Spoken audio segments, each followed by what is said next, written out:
लोग अपने मुद्दों की लड़ाई आज लड़ रहे हैं और वो कह रहे हैं कि यही स्वास्थ्य मंत्री के रूप में, एक विधायक के रूप में और स्वास्थ्य मंत्री के रूप में ये प्रतिनिधि मिले थे उन्हें, जो सामने प्रत्याशी जी हैं। और इन्होंने क्या किया?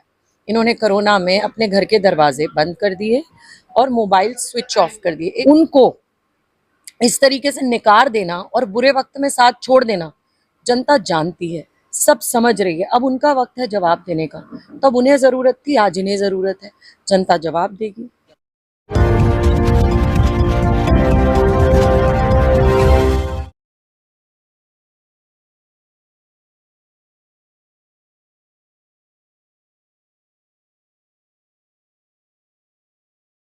नमस्कार, आदाब, सत श्री अकाल। मैं शोएब सलमानी, मेरे साथ आप देख रहे हैं एनबीटीवी भारत। हमारे साथ कांग्रेस प्रवक्ता गाजियाबाद से इंडिया गठबंधन की प्रत्याशी डोली शर्मा जी हैं। लोकसभा चुनाव को लेकर चर्चा करेंगे। कितनी तैयारी है, क्या कहना चाहेंगे जी? देखिए, मजबूत तैयारी है और जनता के रुझान तो आने लगे। आपने देखा ही है किस तरीके के क्या हाल हो रखे हैं भाजपा के पदाधिकारियों के, प्रत्याशी के। देखिए, चाहे हाई राइज सोसाइटी हो, चाहे आप देखिए गांव देहात हो, कहीं पे भी इनकी एक्सेप्टेंस नहीं है। कहीं पर भी जनता का जो है रुझान इनकी तरफ नहीं है। और लगातार लोग अपने मुद्दों की लड़ाई आज लड़ रहे हैं और वो कह रहे हैं कि यही स्वास्थ्य मंत्री के रूप में, एक विधायक के रूप में और स्वास्थ्य मंत्री के रूप में ये प्रतिनिधि मिले थे उन्हें, जो सामने प्रत्याशी जी हैं। और इन्होंने क्या किया? इन्होंने कोरोना में अपने घर के दरवाजे बंद कर दिए और मोबाइल स्विच ऑफ कर दिए। एक स्वास्थ्य मंत्री, एक संवैधानिक पद पर बैठा जिम्मेदार व्यक्ति, जब जनता को, इसी गाजियाबाद की जनता को जिसने इन्हें विश्वास जताकर और वहां उस सदन में भेजा और स्वास्थ्य मंत्री बने ये, जिनकी वजह से उनको इस तरीके से निकार देना और बुरे वक्त में साथ छोड़ देना जनता जानती है, सब समझ रही है। अब उनका वक्त है जवाब देने का। तब उन्हें जरूरत थी, आज इन्हें जरूरत है। जनता जवाब देगी। जी, लगातार जो है गाजियाबाद जो है भाजपा गढ़ माना जाता है, उस गढ़ को कैसे छेदेंगे, कैसे तोड़ेंगे उस गढ़ को? देखिए, मुझे लगता है ये जनता बड़ी ताकतवर है और क्योंकि मैं यहाँ की बेटी हूँ और उनका हमेशा मान सम्मान मैंने किया है। और कोरोना में दिन रात मैंने बिना थके बिना रुके काम किया है अपने लोगों के लिए। मैं हार गई थी लेकिन पीछे नहीं हटी, लगातार काम करती रही और आगे भी करती रहूंगी। तो मुझे पूरा विश्वास है अपने गाजियाबाद के भाइयों पे, बहनों पर, बड़े बुजुर्गों पर, हर वर्ग पर, अपने सभी पर, माताओं बहनों पर आधी आबादी है और सब पर मुझे पूरा विश्वास है कि वो मुझ पर विश्वास करेंगे। क्योंकि देखिए, भाजपा का तो साफ है, मुंह से कहते हैं महिला सम्मान, लेकिन पूरे पश्चिमी उत्तर प्रदेश में देखिए 80 सीटें हैं पूरी यूपी में। बताइए कितनी महिलाओं को टिकट दिया है? एक पश्चिमी उत्तर प्रदेश में तो एक महिला ने दी। पूरब में भी कितनी दी आप मुझे बताइए? एक महिला शायद गिनती की। तो महिलाओं के लिए कहना आरक्षण लाएंगे, कहाँ है आरक्षण? बताइए। 33% महिलाएं, बता दीजिए उत्तर प्रदेश में दी है क्या? तो कहने का मतलब ये है कि कथनी और करनी के फर्क लोग साफ समझ रहे हैं। इन्होंने दिन रात गाजियाबाद में, आज दिन दहाड़े मोबाइल झपट लिए जाते हैं हाई राइज बिल्डिंगों में, चेन लूट हो जाती है।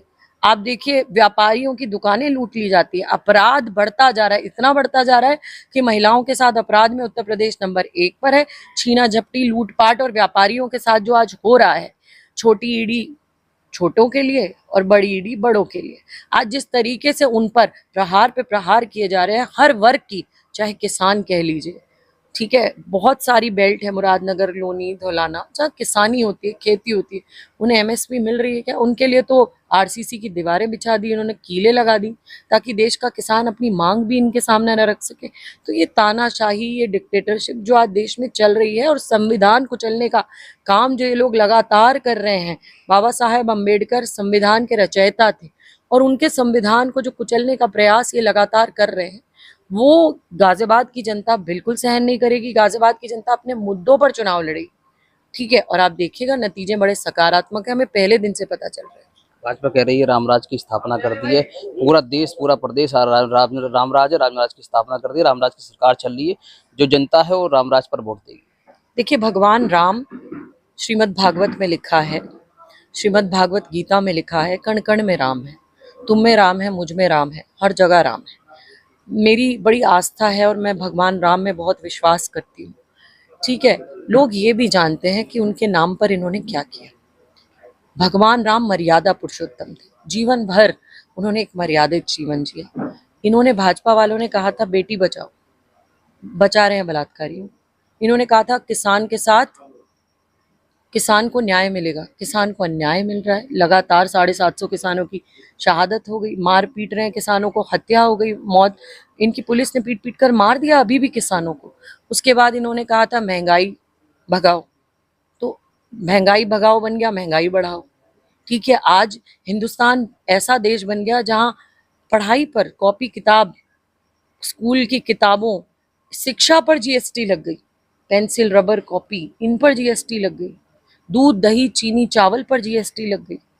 कहा था आत्मनिर्भर, लेकिन हर तरीके से निर्भर कर दिया इन्होंने देश की जनता को। युवाओं को नौकरियां, युवाओं को कहा था रोजगार, लेकिन कर रहे हैं बेरोजगार। कैसे?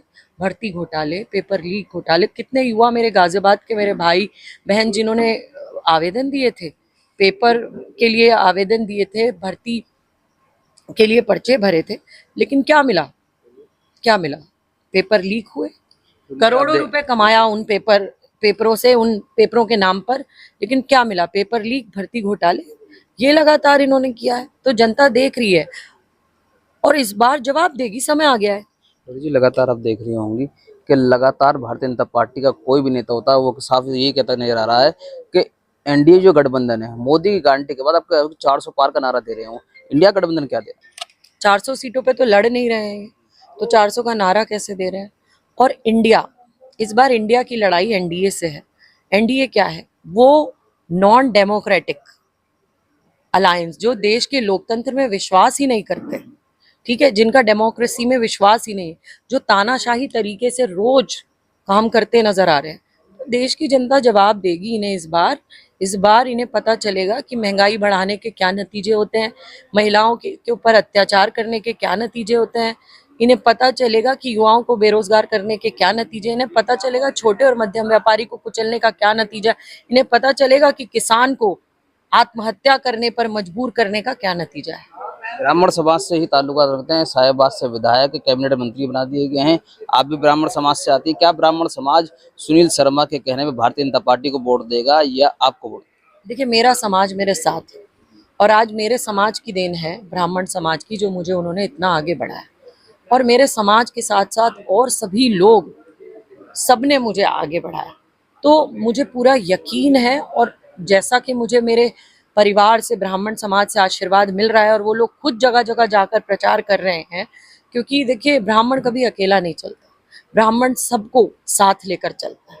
वसुदेव कुटुंबकम, मतलब सबको साथ लेकर चलना हम अच्छी तरह जानते हैं, हमारा समाज अच्छी तरह जानता है, और शुरू से ब्राह्मण समाज सबको साथ लेकर चला है। मेरे ब्राह्मण भाई, मेरे बड़े बुजुर्ग, मेरी बहनें, मेरे सभी मुझे पूरा समर्थन दे रहे हैं, मेरे साथ लग चुके हैं, मुझे आशीर्वाद दे रहे हैं, और मुझे पूरा यकीन है कि वो सिर्फ मुझे समर्थन नहीं, मुझे सिर्फ मेरे को समर्थन नहीं दे रहे, वो मेरे लिए जा जा के काम कर रहे हैं, वोट मांग रहे हैं। इससे बड़ा आशीर्वाद क्या है? 1 तारीख को नामांकन के लिए जा रही हैं, गाजियाबाद की जनता से क्या कहना चाहेंगे हमारे चैनल के माध्यम से? देखिए, मैं आप सबको नामांकन के लिए आमंत्रित करती हूँ।